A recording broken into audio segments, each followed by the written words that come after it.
Welcome to the Beyond Jiu Jitsu podcast. I'm your co-host, Kieren Lefebvre, joined by the one, the only, the great, the powerful Adam Charles. That's me. What's up? Episode 44 in the house. Yeet, skirt, skirt, yeet, skirt.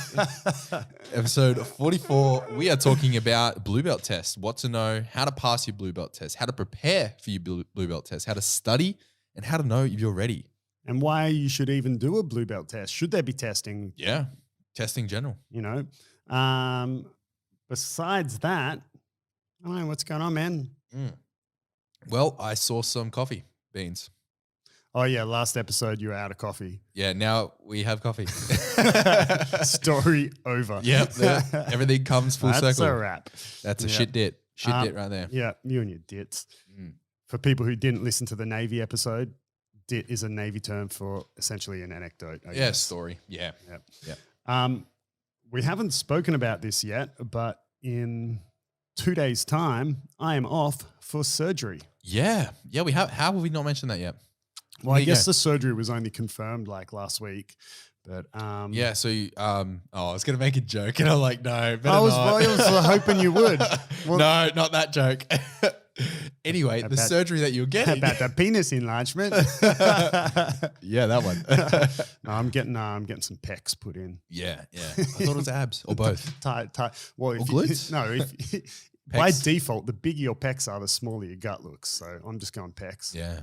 If your gut is bigger than your pecs, well, okay. You look down. Like a birdie dysmorphia. Yeah, no, I'm off for another surgery. I just get one once a year just for fun. It's a quality nap. You know, it's just worth it. You know, everyone knows sleep's super important for your recovery. Yeah. Get a nap. It's a forced nap as well. Yeah. Count backwards from 10. Whenever I do, I've gone under general a couple times, general anesthetic, and they do that counting thing, and I play a game to just like fight it for as long as possible. Like yeah. You know, You're not gonna catch me. You can't get me. What? Yeah. I think I got down to one once or something like that, and then I started talking gibberish or something, and then I was out. Yeah. What'd you go under for? Yeah. Let's not talk about it. He doesn't talk about what his surgeries were for. Now who had the penis enlargement? Remove gyno? I don't know. No. Something to do with my butt. I don't know. Something got stuck somewhere. Look, I was in the Navy. That's all you need to know. Some emergency rectal rubber chicken something. God. Shit. Yeah, no, so I am not going in for that one. I've got bone spurs in my left elbow. If you don't know what a bone spur is, it's essentially like where you've had lots of wear on the joint and your body has thought, hey, I better grow some extra bone to deal with this. Stupid body. So now there's like extra bone. Like I guess you could think of it like calluses on your hands, but it's bone in the joint. And it's good on your fingers, but not on your bones. Yeah. And unlike the calluses on your fingers, it doesn't just go away, right? So that bone is now there impeding the joint. So the mobility is actually the thing that I care the least about. I can almost fully lock out my left elbow, more or less. Compressing it is way worse. Yeah, I can't even touch my shoulder. If Kieren makes a good clip of this on the camera, I can't even, you know, like head, shoulders, singing with Atlas. You know, I can't, literally, like if you think you were singing that song, hands, shoulders, knees and toes, I can't even touch my shoulder on my left side. Wow. I feel so retarded. Yeah. But you look pretty manky. Yeah, but that just actually bothers me the least. Obviously, actually, it's quite bad in a roll. If that frame collapsed, it would hurt a lot. Yeah. But yeah, it also hurts, you know, like all my forearm, my bicep, my tricep, like I guess what you would call like your elbow pit or like the face of my elbow, man, sometimes feels like my bicep's going to detach from the elbow. Yeah. You know, and that's because there's this extra bone in the joint that when the forearm bone and the upper arm bone want to move together in the joint, like they can't. So they go in and shave back the excess bone. Because if you don't, the risk is that like bits of bone will start breaking off, and then you'll have bone fragments in your elbow. And then if they get into a nerve or something, that can be a problem. So they go in and they shave back the excess bone and like clean it all out. And what's it, like keyhole surgery? It's keyhole surgery. Nice. Yeah. I'm so impressed by like keyhole surgery these days. How Dude, you it's can pretty get amazing, something like that, right? And then if obviously you're going to be in a sling for a while, whatever, or even like your a keyhole surgery on your knees, you can be pretty much walking around. It's pretty amazing. Yeah. Even when I had my appendix out, I remember my dad saying like when he had his out, it was back when they just cut you fully open, whereas even now that's keyhole, right? I think if your appendix bursts, that they open you up, but otherwise it's all keyhole. Man, even a C-section nowadays is keyhole. Baby's like, Yeah. yeah. So they're going in to clean all that out, and hopefully that Keyhole. It's amazing. gives me mobility back. And I'm told as well, it's one of those surgeries that you have to be quite diligent with your rehab, because if you don't, you'll actually lose range in the joint. Shit. Okay. So you can't they said that post-surgery, the sling is just for comfort. They want you getting not back to normal activities as in like, I'll go do some push-ups and shit, but they want you getting range back in the joint quite quickly after the surgery. I mean, obviously I haven't received my post-surgery rehab program yet, but yeah, it's not like if you break a bone and they're like, well, no, don't move that shit, it's in a cast, it needs to be immobilized for 6 weeks. You want blood going to it, you want it moving around, do your rehab. Yeah, so cool. I've got to do that. How does that injury happen, you may ask? Well, it's just years of wear and tear on the joint. It's essentially years of hyperextension and compression on the joint. The surgeon and frames, baby. Yeah, so one of my questions was, is it then going to come back? And he said, yeah, but, come back like over a decade. Okay, cool. So it's not going to be like growing back in like a year or something. Yeah. Yeah, I mean, shouldn't be. And yeah, so actually I didn't ask him specifically if it's going to, regardless of hyperextension and compression, if it's going to grow back over a decade on its own anyway, because the body is already going, the body is already thinking it needs to grow this bone to repair the issue, or if it's only going to grow back if I continue to like hyperextend and compress it. I'm not sure. If it's the latter, then I'm not really concerned at all, because I'm not 20 years old anymore competing all the time and getting my arm hyperextended and compressed all the time. So, I'd be fine. If it's just going to grow back over a decade regardless, then I guess I'll have the surgery again in a decade, right? Like, one of those things, man. Which then he said it's a bit rougher the second time around.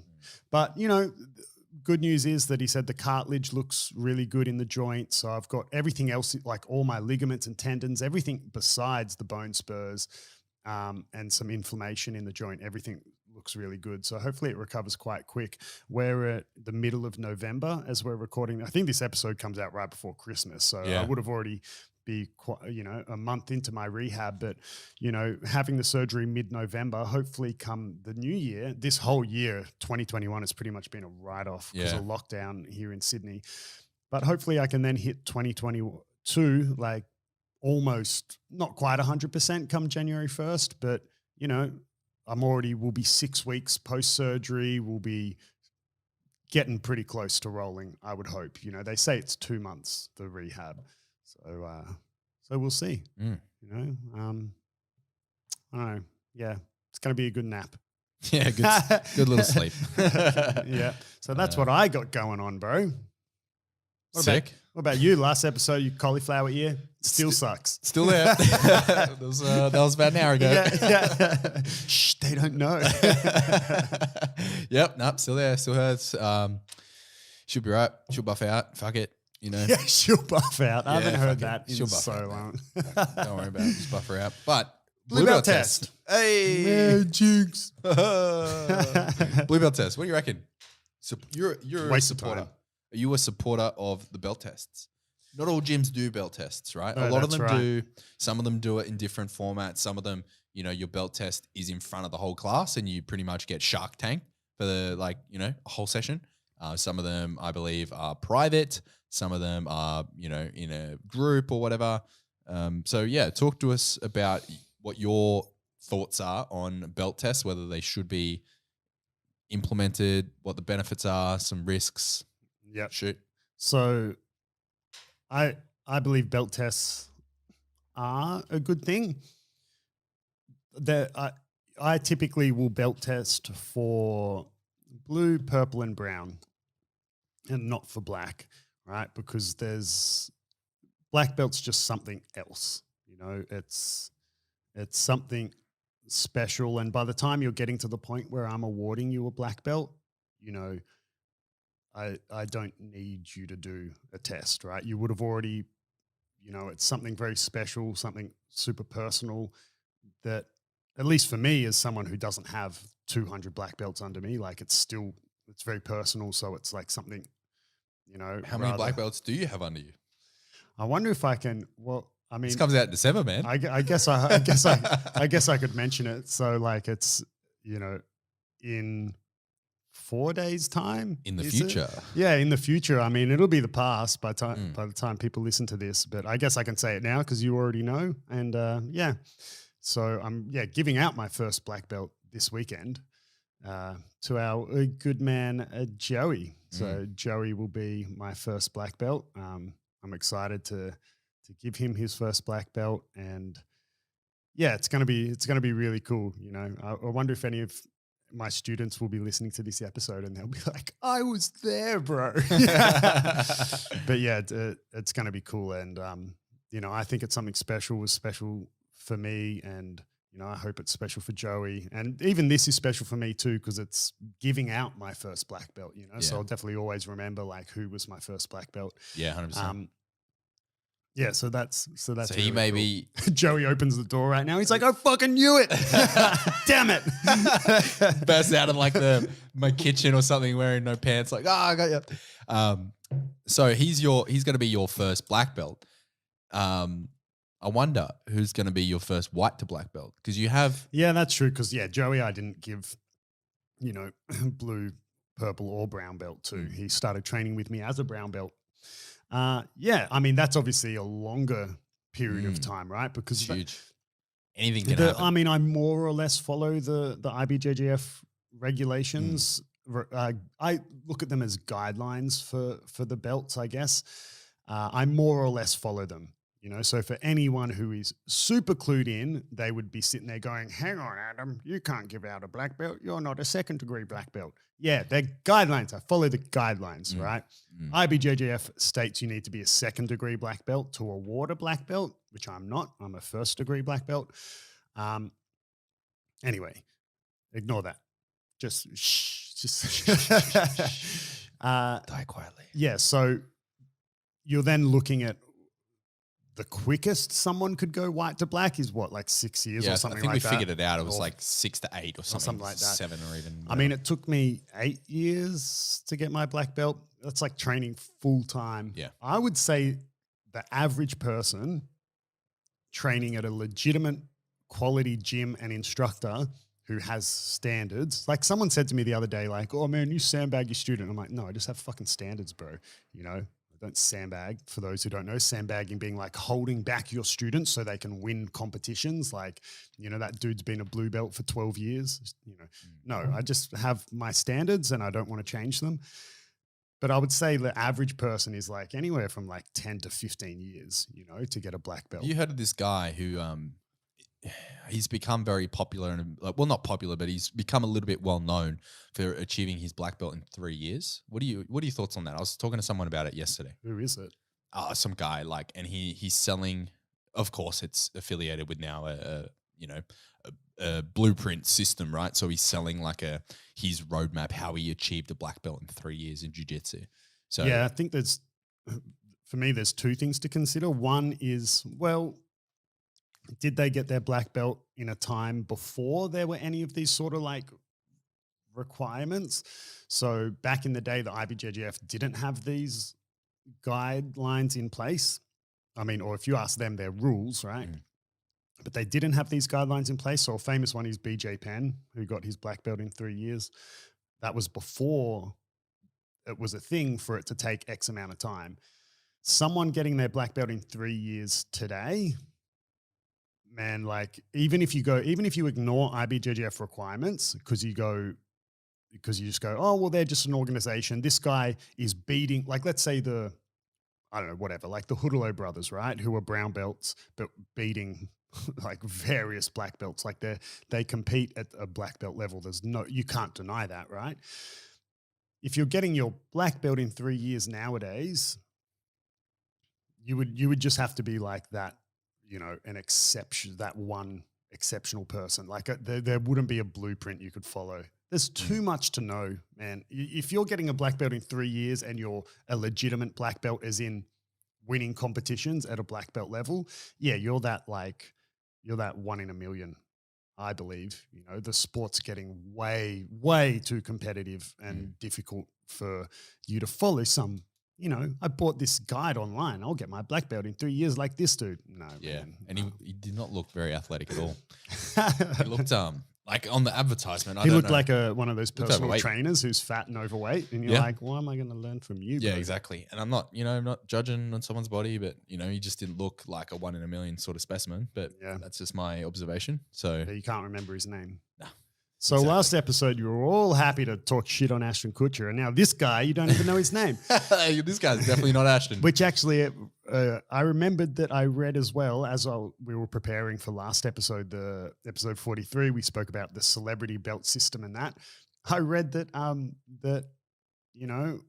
one of our own Australian heroes, Steve Irwin, had trained a bit of jiu-jitsu. Yeah. Man, as far as give that dude a fucking black belt. He wrestled crocodiles. Exactly. He's rolling with, literally rolling with crocs. It's like when people talk about Khabib or whatever growing up wrestling bears. It's like, this dude grew up wrestling crocodiles, bro.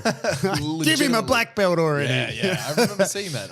He takes crocodiles' backs daily, Chokes those fuckers out. But yeah, anyway, so I don't test for black belt. It's something, if you're getting to that point, at least from me, I don't, you've already proved something. Because even regardless of the belt, like let's say I've said this in other episodes. Let's say I look at you and I go, okay, today is the day I've reached the point where I go, Kieren's ready for a blue belt, deserves a blue belt. I made that decision today.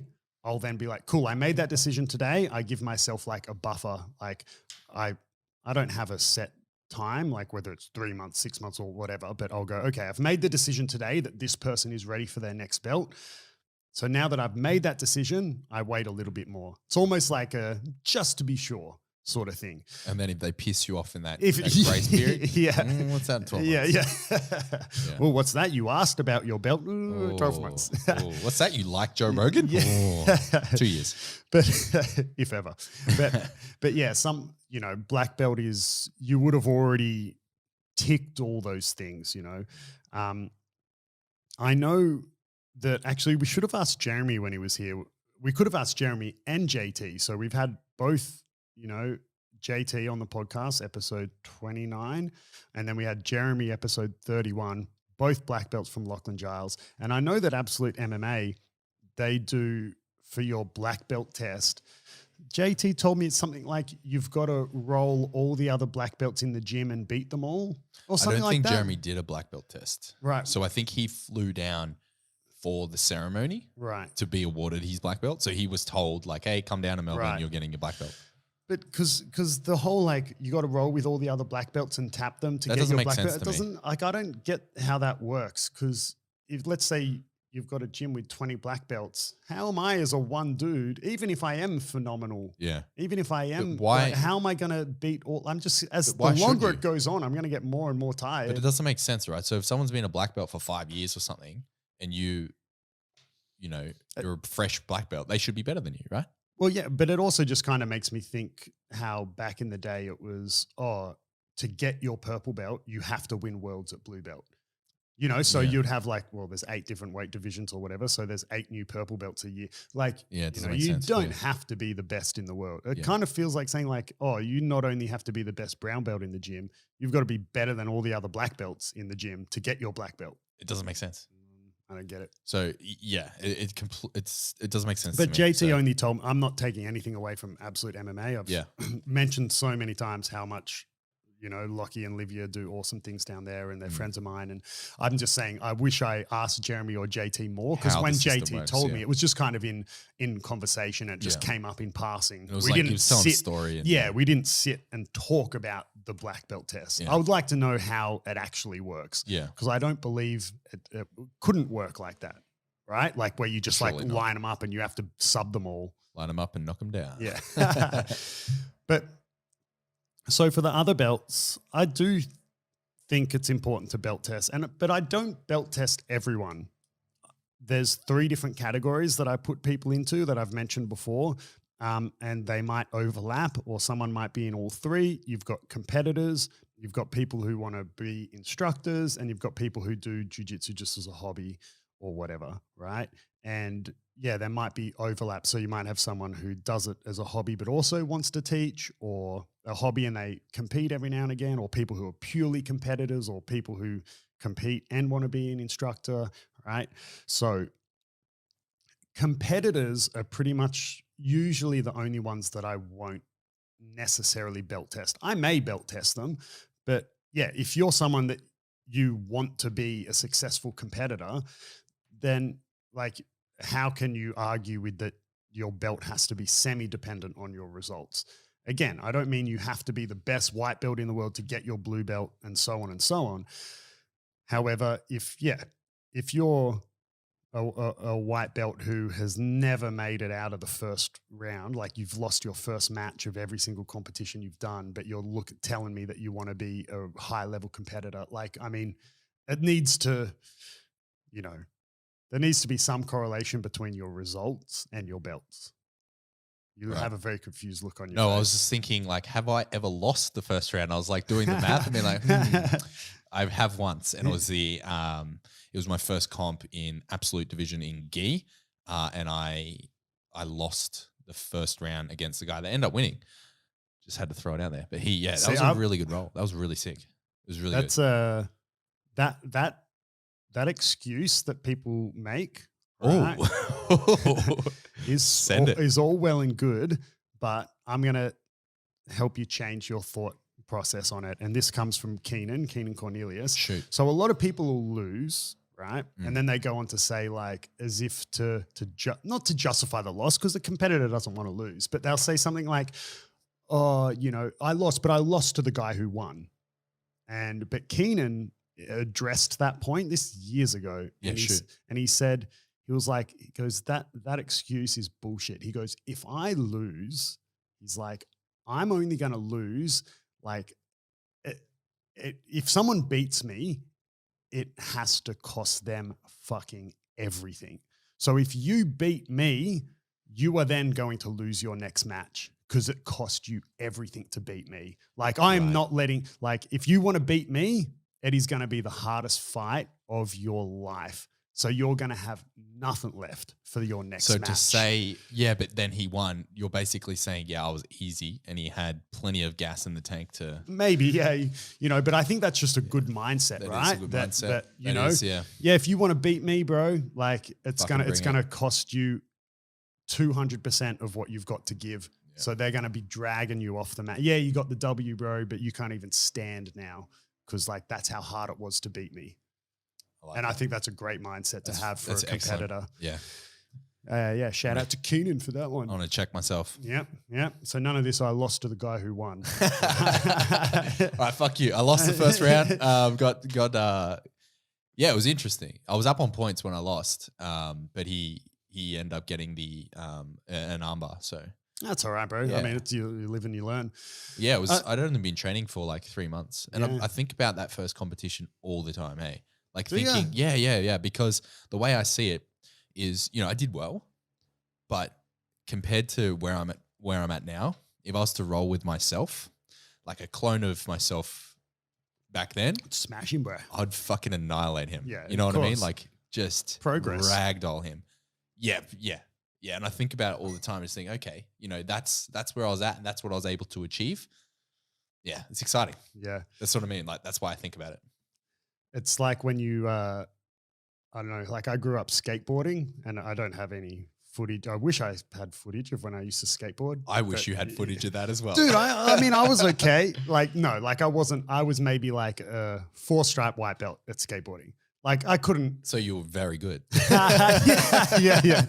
Like it's not like I could do handrails or anything like that, but I think, I could do like a kickflip down a set of stairs and, I could grind rails that were like already on the ground, like not a handrail down a set of stairs. Yeah, wow. Okay. And like, I could do grinds and I could do airs off ramps and stuff. But yeah, like I wasn't good.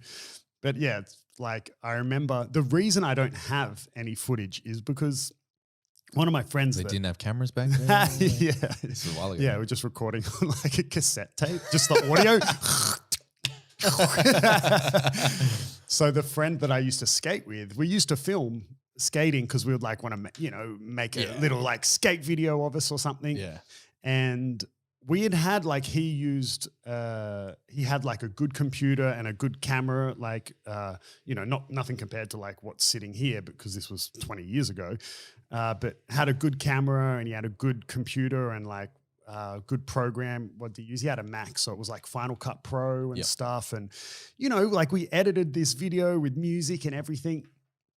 And because it was just this process we did as teenagers, it got to a point where we pretty much had, like I had a 3-minute clip or something. With music, it had the song that we used was Touched by Vast. I don't know if anyone knows that song. Anyway, it's a super cool song. And we had these like almost finished like little sections. And the reason I'm telling this story is because when we got to a point where we went back and watched it and, we were looking at it thinking, oh man, I'm so much better at skateboarding now than I am here and here and here. So we just we smoked heaps of weed back then. So like high ass. And we were like, nah, man, just fucking delete it all. We start again. Yeah, right. And we deleted it all. And then like it never happened again. Like I think I broke my arm skateboarding and I just then, I just never kind of got back into it after that. And so like, the cardinal sin of deleting footage, which you never do, right? You keep all your footage. Yeah, but I remember looking back at it being like, oh man, I'm so much better than that now. Delete that shit. Yeah. But now as an adult, like I wish I had this footage of me as a 15-year-old like skateboarding. Doing a sick grind and shit. Yeah, man. With my socks pulled up and like, thinking I'm all cool. Oh shit. Belt test. Yeah, it was like up 28 minutes Holy and shit. 6 seconds. We haven't spoken about the belt test. Barely. Okay, so so competitors, I won't necessarily belt test them, right? Because then, or I may. I'm just saying I may not, because there needs to be some correlation between your competition results and your belt. But for the other columns, especially someone wanting to be an instructor, the reason I like a belt test is because it puts the student on the spot, right? When you then have to say to someone, oh, show me this. Like if I watch you roll, I've seen you escape side control 1,000,000 times in a roll. But then if I say like, all right, Kieren, show me a side control escape. Right? Like imagine you're wearing a blue belt and I'm a new white belt and I've like leaned over to you and I've said like, oh, because I look up to you as a blue belt and say like, oh man, how do I maybe it's an open mat. And I go, oh, Kieren, how do I get out of here? And you're like, duh, like, so it's like bench press. Yeah. So like you're semi put on the spot, right? Of actually knowing the technique. And the analogy I always give is it's like learning a language. I don't want you just to be a native, like be good at English because you're a native English speaker. I want you to actually be able to explain sentence structure and verb conjugation and all these things in English. The example that I always think of whenever you mention this is one time you were talking, I'm not sure if it was on air, probably was, you were mentioning Fabio and how if you were to get a private with Fabio and just work on your hip escape. He could fix things within your hip Probably, escape. yeah. You know, because your hip escape is dog That's shit. so shit. No, but like there's like levels within levels. Yeah. And there's details to be learnt and to be improved on all techniques always. Yeah. So that's whenever, and even to the point wherever we're doing a warm up and you're making 2 lines, you're doing hip escapes down the mat. I'm always like, well, not always, but a lot of the time I'm thinking to do my hip escapes correctly because Fabio could correct things about them. You know what I mean? Like there's always things to be improved in the basics. Yeah. And to your point, if and like as you make it up the food chain as well, like if you're wearing a purple belt or a brown belt and you're doing these half-ass hip escapes during a warm-up and then white belts are looking at you and going, okay, that's how you must do it. Yeah, exactly. And that's what literally new white belts do. They stand back, they watch you, they watch the upper belts do the move and they try to mimic them. That's like you literally see it in their eyes, like watching everything ticking over and then trying to do it. Or when you're drilling the technique of the day, if you have 2 white belts together drilling and they get confused, they look over to the purple belt, the blue belt. Right. Like, oh, how are they doing that? Right. Oh, right, they do that and that. Oh, okay, sweet. Yep. And they go and apply it. Or I'll ask Joey, like, oh, hey, you know, what do I do here? Or Ollie, or you know, purple belts, blue belts. Yeah, because the instructor might be helping a different pair. Exactly. And then this other pair on the other side of the mat is Exactly. like, so they look to the next closest group who's got a higher belt or whatever. Yeah. So like I want to make sure my students know it. And yeah, you can, maybe you know it because you do it in the heat of the moment in the role, but do you actually know it and understand the technique? You know, if I say to you like, okay, show me 5 submissions from close guard. Like you've probably hit 5 different submissions during rolls, but like on the spot, do you actually know 5 submissions? And then do you know how to actually do them properly? Opposed to just, I was like, 1, 2, 3, yep, 5. yeah, Kieran's like, armbar on the other side. That's 2. triangle on the other side. I'm up to 4. Boom, done. And punch in the face. You know, so I want to know that they understand it. In terms of what is included in the belt test, okay, it's going to be different for different gyms, different instructors. Some gyms, like we said, don't even do belt tests. Yeah. But, you know, there's just like for the blue belt test, there's a few overall things, right? And it's worth noting that if I'm testing someone for a purple belt or a brown belt, it's the blue belt test and then more on top, right? So there's the 4 fundamental movements of your shoulder roll, back roll, hip escape, technical stand up, right? Because yeah, you do them every day in the warm up, but are you actually doing your shoulder roll correctly, diagonally across your back, not hitting your tailbone on the ground? Or the hip escape. Oh, sorry, the technical. Are you doing the technical stand up properly with your fingers pointing back and elbow locked out? I remember once when we were doing technical stand ups and everyone was doing it wrong, and you like stop the class. All right, guys, technical stand up. Fucking, this is how you do it. Yeah, because it's not because I haven't taught it, but I think that's a perfect example of people just getting lazy in warm-ups, right? Just going, technical stand-up, I've done this a million times. And, you know, so they're just being lazy in a warm-up and not doing it correctly. Yeah. You know, so you got your fundamental movements. There's always some level of self-defense techniques. Self-defense is a very useful tool in teaching brand new beginners in jiu-jitsu, and you know, it's part of where jiu-jitsu is rooted, so I think it's important to understand a bit of self-defense. 100%. You know, because it does translate to the real world. We had a self-defense episode ages ago. It was one of the earlier episodes, and you know, talk about that sometimes in self-defense, it might be someone you don't want to actually hurt. You know, you might just be wanting to control a person. It might be a female, or it might be a friend who's, you know, drunk or whatever. So self-defense still has its place. So there'll be your core movements. There'll definitely be some self-defense. There'll be some level of takedowns, and then, you know, attacks and defensive movements. So, you know, escaping mount or escaping the back or escaping side control. It might just be like one escape, you know, or submissions from side control, you know, sweep from close guard. So it's going to be like multiple things. And sometimes it might be, show me 5 submissions from close guard. Or it might be, show me 2 different ways to escape side control or something like that. Because I want to actually see that the student understands the technique and the position. The next thing that I look for is kind of the quality of it. For a blue belt test, I'm not too concerned about the quality of the technique that they're doing. Like I am, but I'm not, it doesn't need to be 100% perfect. For example, let's say it's like, I don't know, whatever, a leg drag. I'm like, okay, show me a guard pass. And they do a leg drag and they just kind of throw the leg to the other side and go to side control, right? I might be like, okay, yeah, fine, that's a leg drag.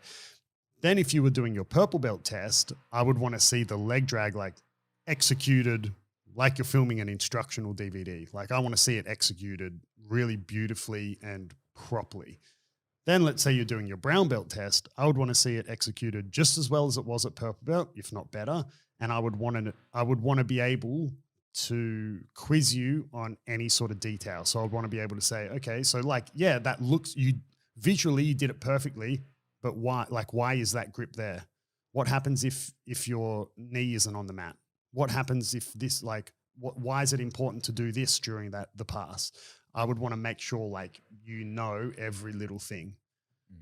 And for an instructor, say you have an instructor out there that's being promoted to, they're a purple belt instructor and they're doing a brown belt test. Well, yeah, I'm going to be even harsher on that sort of stuff. Even more critical. Yeah, because they're going to have students asking them the same question, right? You're going to have students saying like, oh, but what if this happens? What if?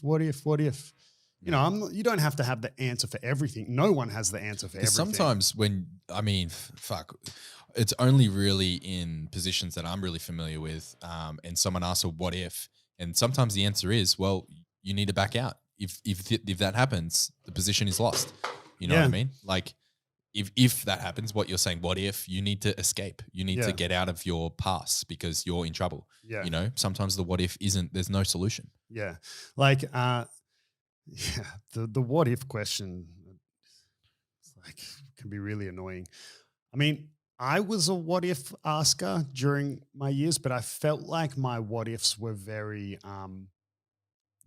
they were questions that arose due to already having some level of experience in that position or that technique. So I might be like, oh, Fabio, maybe it was a sweep that he had taught before or something. And I'll be like, oh, Fabio, whenever I try this, like in a roll, this happens, so I was really like struggling, or I would be like, I felt like it wasn't as in the what ifs that annoy me when the what if is just so removed from the actual technique. What if your opponent only has one leg? Yeah, and you're like, oh, fuck. For fuck's sake. Yeah. He'll hook the other leg then, dickhead. Yeah.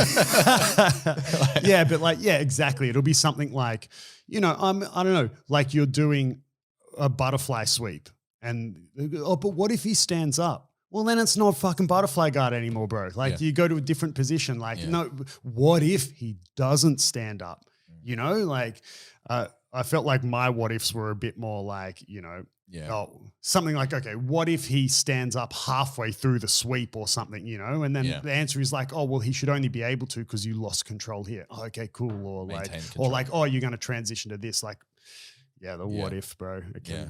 Yeah. I try to ask, I ask a lot more questions when I'm familiar with the position, like you said, because if it's brand new, then you don't have enough experience to really ask a considered question, if that makes sense. Yeah. You've never practiced the position. You really don't know what it's kind of like someone making a guess or making an educated guess. Yeah. It's like your question is founded in some level of experience. Even if it is very minimal, at least it's some, But when it's just like a brand new technique and you're that dude who trains once a week and it's like, what if, just take my word for it. Yeah. Just do that meme where you the meme where you put your finger on their lips like, straight the face. Yeah. Be okay.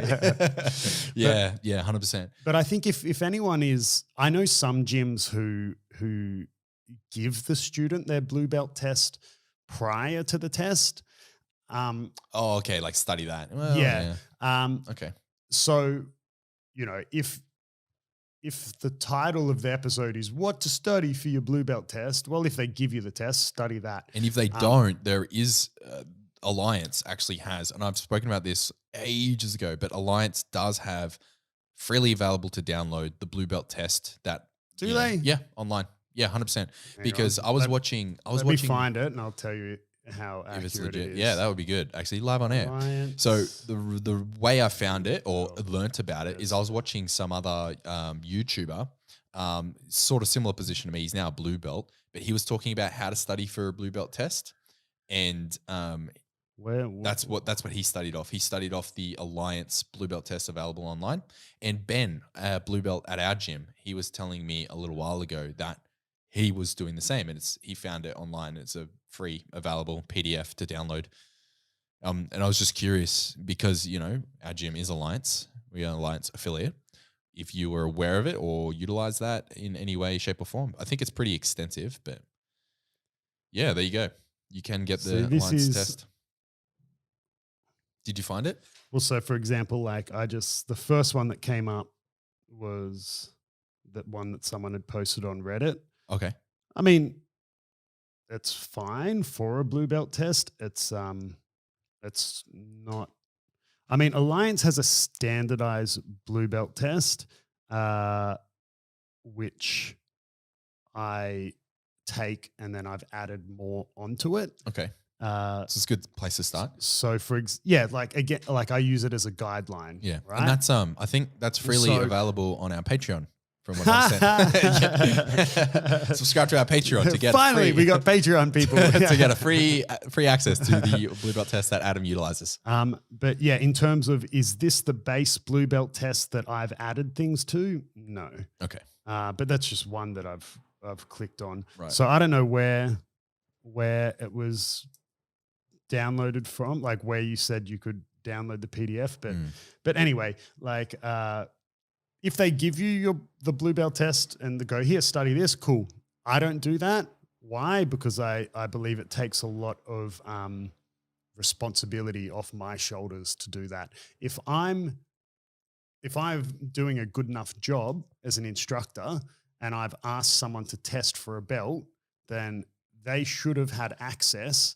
Like they should have learned everything that I'm going to ask from them at some point. It's kind of like when you do a test or an exam in school or university or whatever, you're not handed the test and said like, here, study this. You just know that anything that you have learned in that semester may or may not be in the test, right? And the based teacher on the has assessment criteria. Yeah, the professor has given you that information at some stage, right? But he didn't hand you a piece of paper and like, this is what you need to know, right? You just know that it came up at some point in that semester. So I feel like handing the test out freely. You're never actually, correct me if I'm wrong here, unless it's a very basic position in the blue belt test, you never actually like show me a leg drag. You're not going to be like that. You're going to be like, show me a guard pass of your choosing or show me multiple. Unless it's something like show me, I don't know, what would be a the only specific techniques that I'll ask for are specific self-defense techniques, right? Dog shit at. But yeah, I'm not going to be like, show me a leg lock, right? Or show me a triangle. An inside heel hook from Ashigurami. Yeah. And an origami swan. Stupid names for this shit.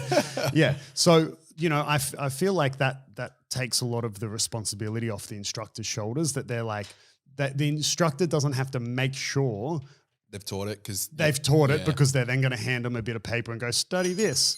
Right. And they're like, but you've never taught me that. Like, oh shit. Right. Ask someone else. Yeah.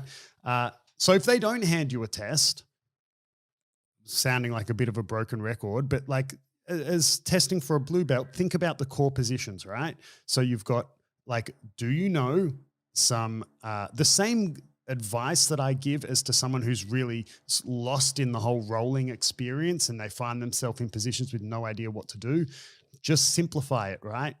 But for the blue belt test, think about, you've got your core movements, your front roll, back roll, hip escape, technical stand up.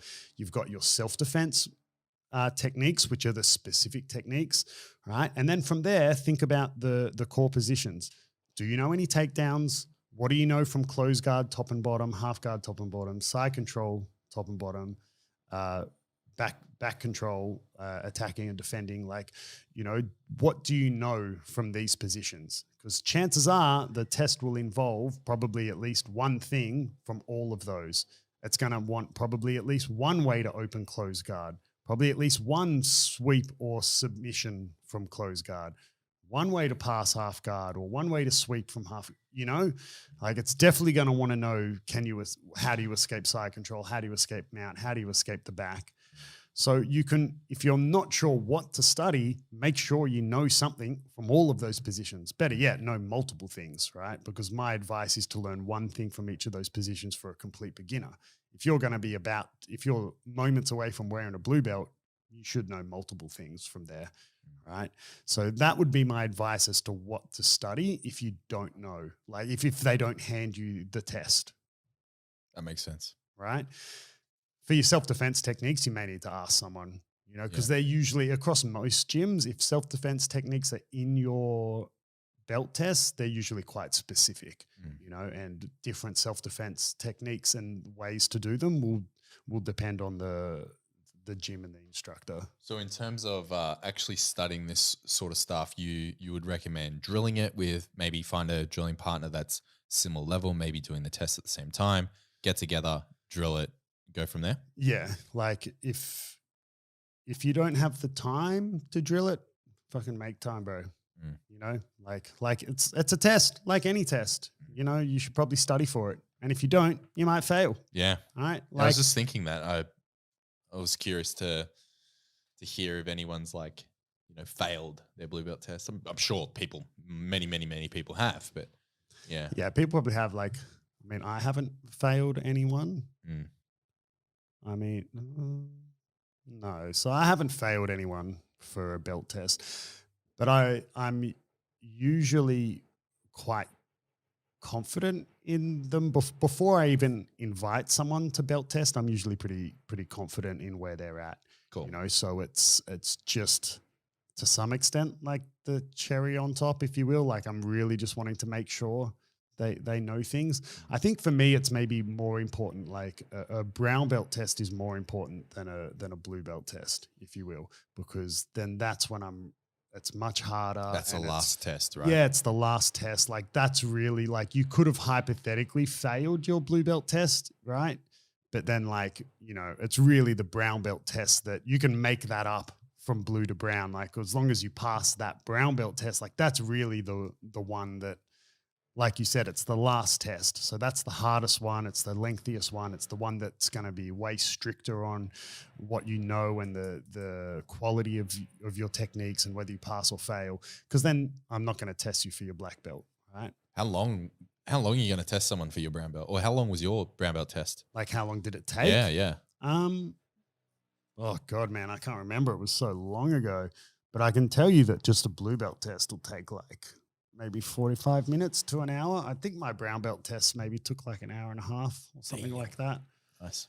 Quite a while. And this was, you know, my brown belt test that I did would be outdated by what's changed in jiu-jitsu, right? So for example, right, just to give you an example of what I've added to the belt test. So I've added, as part of the core movements, in my blue belt test, I've also got like inverting in there because it's just such a fundamental movement nowadays. Doesn't mean it's easy, but the way the sport's evolved, right? I think inverting is just a fundamental movement. It's not a day one fundamental movement. Like I don't on someone's first day be like, you need to know this, because some people start jiu-jitsu and maybe they're overweight or, you know, like it's foreign to be upside down on the back of your neck and shoulders, right? It takes some getting used to. So it's not a day one fundamental movement, but it's definitely should be, as if you're going to be wearing a blue belt, like inverting, like how we invert in lines for warm-ups should be like you do without thinking about it, right? Would you agree? Yeah, 100%. Yeah. Like, I mean, I remember, like, I always say to people, it doesn't mean it's an easy movement to learn. Like once you can do it, it's easy. doesn't need to be easy for it to be considered basic. And I remember when you started, you struggled with it for a while, but now like you just invert, like you could do it just without thinking about it, right? As a warm up. Yeah, easy. I remember I got yeah. I got a couple privates with Jeremy Skinner, and I remember for like what? He just jumped over the table, started strangling me. I got a couple of privates with Jeremy, for the first like 6 months of me training, and one of our privates for like the first 20 minutes of it was based around how to invert. Yeah, I was like, dude, I can't invert. He's like, all right, let's fix that. Oh, didn't you have a prick on YouTube comment on one of your videos? Like ripping on you or ripping on me or something. Saying being like invert and like, was it like what was it about? They said like, you said was to invert. Yeah. You lost me at invert or something. Or like he was basically trying to discredit you because you were talking about inverting, and his response, because I was confused about it, I asked him like, what do you mean? Sorry, invert? Question mark. Like just being respectful. Like maybe he knows something I don't. And he was basically saying that in his experience, this guy, I think he was a blue belt, in his experience of 5 years of training or whatever, everyone that inverts gets smashed. And you and I were like, oh, right. Okay. What was his like angle? Like he was arguing with us about, so you try to invert it was off saying people who only train twice a week. Or something. Yeah. And he said, I've been to multiple gyms and in my experience, the guys who only train twice a week are the toughest of them all. The best. It's like, bro. I spoke to Jeremy about this. I asked him what his opinion was because I was filming. So what that guy's saying is anyone who trains more than twice a week is actually being detrimental to their jiu-jitsu. Oh, in a roundabout way, yeah.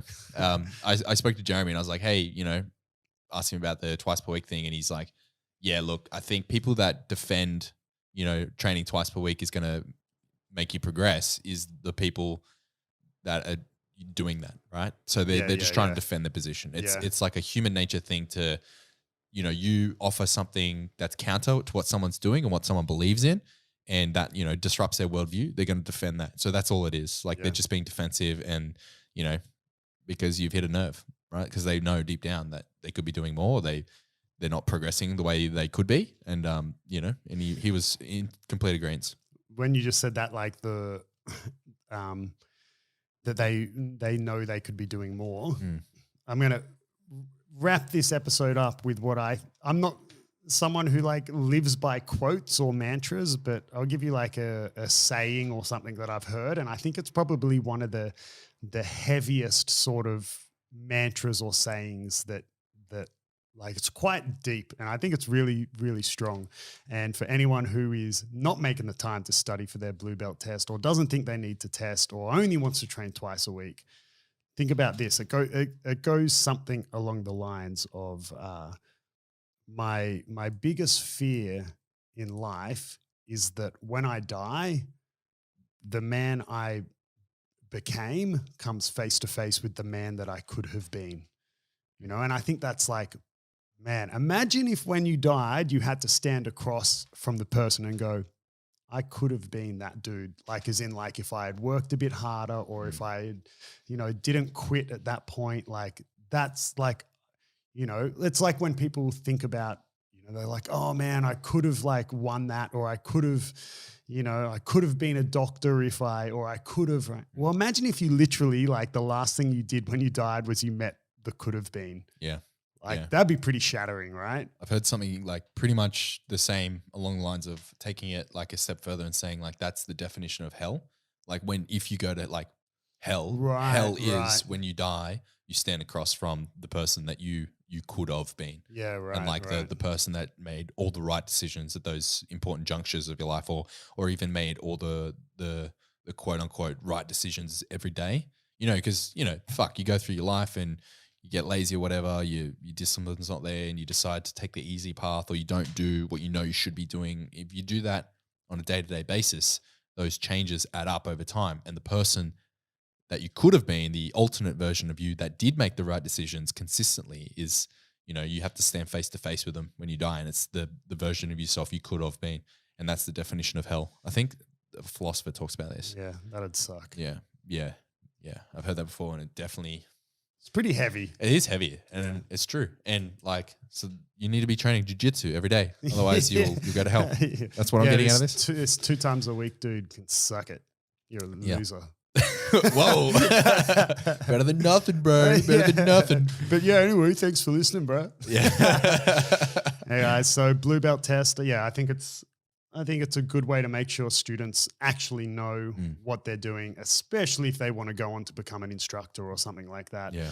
But and even if you're a hobbyist, like, you know, you want to be wearing that blue belt knowing you deserved it. Yeah, exactly. Even if you're studying some trivial sort of subject that you're just interested in, chances are at the end of the course or whatever, there's probably some level of a test, right? That may not matter whether you pass or fail, but if you want, you know, that little certificate or whatever, it's just a test, bro. Yeah. And I think what's worse than failing a blue belt test is having a blue belt when you know that you probably shouldn't. Yeah. Yeah. You know what I mean? Being an undeserving. That doesn't mean you have to do a test to deserve one. Like I said, of course. Sometimes like I'll forgo tests for whatever reason, right? I mean, I didn't test for my blue belt or purple belt or black belt, right? I only did one belt test and it was my brown belt test.